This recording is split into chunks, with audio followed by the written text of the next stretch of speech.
Welcome to the channel. I've got a big job that I have to do today because my fruit trees are almost out of dormancy, already in zone 8B, and I need to get them pruned. Join us today and I will show you how to do it on all different types of fruit trees. Let's go.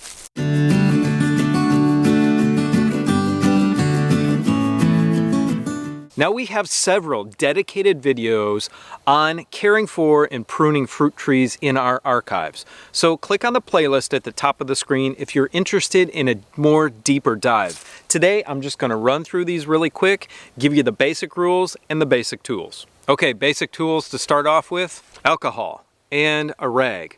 Why?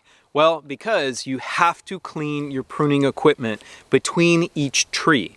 And that is so you do not spread disease between the different species, between the different trees, and all of that. So this is extremely important. Have a lot of it on hand. So there's pretty much only 3 tools that you are going to need for pruning your entire orchard. And that is a pair of good loppers, a good handsaw, and some pruning shears.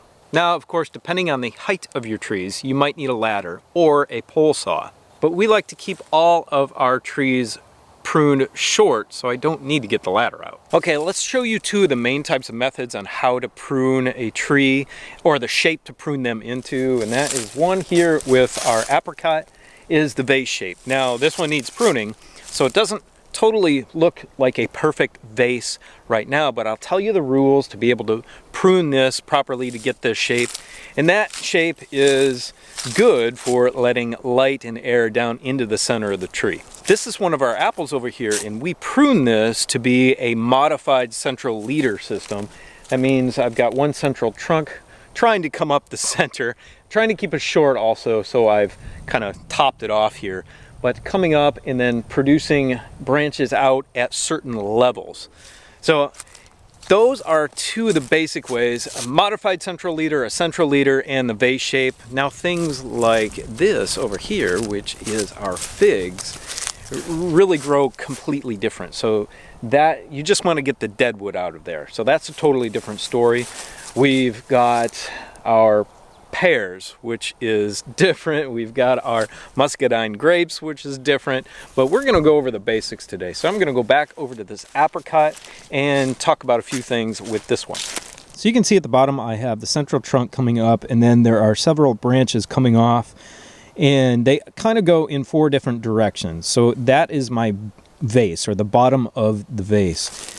You can see here that I've got this one branch that's coming up into the center of the tree, and I actually don't want that. So when we were pruning, we were going to follow 2 separate rules: the CAC rule and the 3D rule. So the CAC stands for crossing, acute, and center. You want to remove branches that are in an acute angle, so just really sticking up, really kind of next to the other one. You want to take one of those out.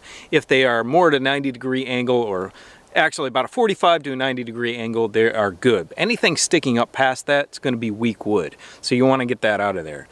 Center, you don't want anything in the center of that tree unless you are pruning it to a modified central leader style. So this is for the vase style. And also crossing. So if you have any branches that are crossing over one another or are about ready to cross over one another, you don't want that, because they could rub on each other in the wind, and that rub or that damage that can develop there can be a point where disease can enter it. So you don't want anything bouncing around, rubbing on each other, and crossing each other, because you don't want to be disease in your tree. So let's get rid of those. And of course, when pruning, it's in the eye of the beholder. So you have to step back and then move into the tree. Just remove what you think is necessary per the rules, and then about 30% of the tree, really no more. Okay, I lied. Before I do that, I want to go over the 3 Ds: dead, diseased, or damaged wood.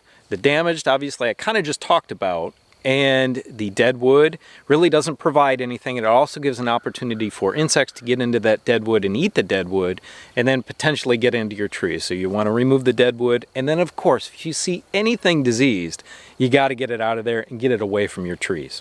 Now we're ready to get in here and take care of business.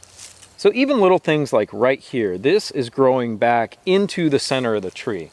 So I'm going to remove that. even though it's a good, viable new growth on here from last season, I'm going to get rid of it because I don't want it in the center. Remember, you always want the sharpest pair of pruners that you can get to make a nice clean cut. You know, even tiny things like this that are growing in the center, you want to remove those because growth can be really, really vigorous in the spring. So don't underestimate something even this small growing fast, and then it's going to be out of dormancy and you're going to have to prune it in a not optimal time. Now, something else you want to remove are water sprouts or suckers. So both of them are a little bit different, but some of them come from the base of the tree. Those are usually called suckers. Water sprouts are things that shoot straight up from the middle of your thick branches. And both of those can be removed at any time during the year. But of course, right now, we're gonna get these out of here. So there is another really important reason why I'm doing this today. Not only because of the temperature, but because of the wetness that is coming, the rain that is coming.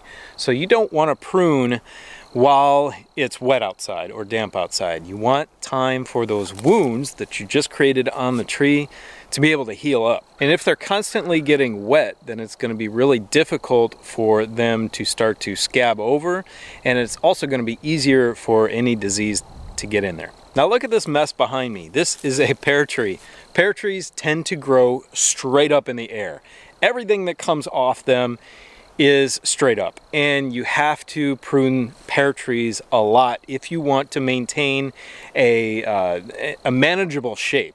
Now the same thing happened with our apple tree here. I think this is a pink lady, and it is growing straight up and it needs some serious pruning. So I left this apple tree alone last year, and I wanted it to get some vigorous growth on it and not disturb it because I had just treated it for canker. If you want to learn how to treat your trees for canker, click on the video at the top of the screen. Here we are in our muscadine grape enclosure, or what used to be the enclosure. Now it only has one side actually because the solar panels went here. I got plenty of sun for them, so I'm not worried about that. And I need to prune these. I've done many videos on how to prune grapes. If you're interested in those, there's a playlist at the top of the screen which will show you how to plant them, how to train them up to the wire, how to build trellis, all of the above, how to prune them properly for big production. I'm not going to go into that today, but we've got a lot of information out there for you on that one. But as you can see, I need to get moving on these before they start sprouting again, or I'm going to have a mess on my hands. And that's a lot of what homesteading is, friends, is keeping maintenance, caring for things, constantly caring for them. Not letting things get out of control, because if you let things get out of control, it's going to be really hard to find the time to reel it back in. And we did that in the past, so I'm trying to share with you our mistakes so that you don't make the same mistake. So little by little, keep working at it, little by little, and you'll be good. Now this little apple tree right here was a 1-year-old potted tree I got from Grower Solution, same company that I got the greenhouse from, and it's been in the ground for 1 year. So it's essentially just 2 years old. So I'm going to prune this back heavily because you can at this age, and it will handle it just fine. And you want to create a lot of vigor and growth, and pruning does that.